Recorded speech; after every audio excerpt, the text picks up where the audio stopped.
Welcome to class. Today we're going to take a quick look at net ionic equations and the activity series. First off, take a look at sodium chloride. So if we have NaCl, that would be a solid at room temperature. If I place that into water, it will break apart into ions. The sodium ion, which is Na+1, only now since it's dissolved, it would be AQ, which means aqueous, and also Cl-1, it would also now be AQ for aqueous. So when things dissolve in water, we write AQ next to them, and these, since they have charges on them, those are called electrolytes, meaning when you dissolve them in water, water can conduct electricity. So let's look at this example. First thing we'll do, these are for double replacement reactions. And you're going to take two solutions. Both of the ones that are on the reactant side are automatically always going to be aqueous. And we want to look up the ones on the product side and see if one of these is a precipitate. So we'll look up calcium carbonate first. You'll be given these solubility rules. 1 through 5, you look down at rule 5, it says carbonates are insoluble. That means we'll put an S. If it would have been soluble, we'd put AQ, which means aqueous. So S, because it's going to be a solid. And then sodium chloride, right here, look that up as well. Rule 1 says salts of alkali metals, so that would fit because sodium is an alkali metal in group 1. AQ because it's soluble. Also, rule 4 would apply. Chloride, sodium chloride, and there's exceptions. Sodium's not one, so that rule also would tell you that it's aqueous. Once you have all the states of matter, you want to make sure that one of these is a solid or precipitate. In this case it is. So now we'll continue on. Next step is going to be to balance the equation. And to do that, I'm going to need to put a 2 here. And the rest of them are going to be 1s. Now anything that says AQ, you're going to break it apart into ions. So this one will break up into sodium. It's going to be AQ, and since this 2 right here applies, you're going to put a 2 in front. So there's 2 sodium ions. And then carbonate, AQ for that as well. So really all we're doing is taking this and breaking it apart into its ions. And if it was AQ up here, when it breaks apart, it's going to have AQ on it as well. The overall ionic equation notes that you need to put the charges on these because they're ions. So sodium is +1, carbonate's -2. So you're going to keep doing that for each one that says AQ. The one that says solid, you do not break that apart. So the next one will be the calcium chloride, AQ, and chloride, AQ. And since there is a 2 here, there's going to be 2 chlorides. So I need to put a 2 in front. This one that's a solid, the calcium carbonate, don't do anything with that. And then NaCl would break apart into the sodium and chloride ions, both AQs. And that coefficient 2, we need to account for that. So there's going to be 2 Na ions and 2 Cl ions. This would be the overall ionic equation where you show all of the ions. Now here's the arrow. You look at what is the same on the left and right side of the arrow that you could cross out. And I see 2 sodium ions. It has to look exactly the same. And 2 chloride ions. Those things are called spectator ions. If they're the same before and after the equation, on both sides of the arrow, then they don't really take part in the equation, so you just get rid of them. And for the net ionic equation, you just write whatever's left over. So I have CO3 -2, aqueous, and a calcium ion, Ca+2, aqueous, and it's going to make calcium carbonate, solid, and that solid is a precipitate. Okay, and then you're done.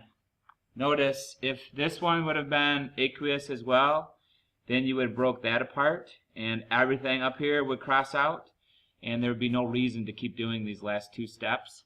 So if you notice that both of the products are aqueous, at that point in time you would just put an arrow and you'd put NR, which means no reaction, and then you would not do any of the rest of those steps. Okay, let's look at another example. So this one, the right side, remember, is always going to be aqueous, or AQ. And the product side you need to look up. This is copper phosphate. So you look at the rules, it says rule 5, phosphates are insoluble, which means that I would put an S here. So there's my precipitate. And then this is ammonium chloride. If I look on here, this rule is 4, where it says chloride salts are soluble AQ.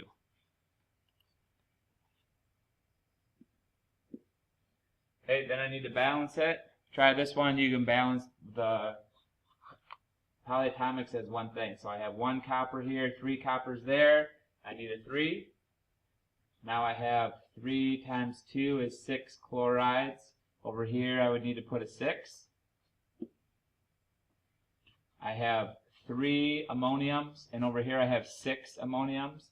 So I need to multiply that one by 2. I have 2 phosphates, and here I have 2 phosphates. So now I'm done. Okay, now all the ones that say AQ we're going to break up into ions, and the one that says solid we'll leave as is.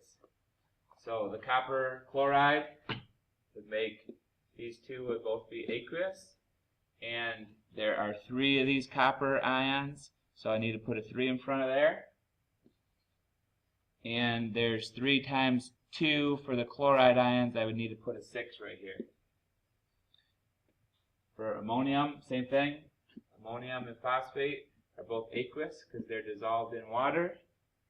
We have 2 times 3, there's 6 of these ammoniums. And 2 times 1, there's 2 of these phosphates. Copper phosphate, which is a solid, do nothing with. And I have ammonium and chloride ions, both AQ. How many are there? I have 6 ammoniums, and this coefficient 6 also multiplies the CLs, 6. Now look through and see if is there anything that is the same on both sides of the arrow that we can cross out. And they are the 6 ammoniums. It's got to be exactly the same. And the 6 CLs. And then we'll just write whatever is left over. So I have 3 copper ions and 2 phosphate ions.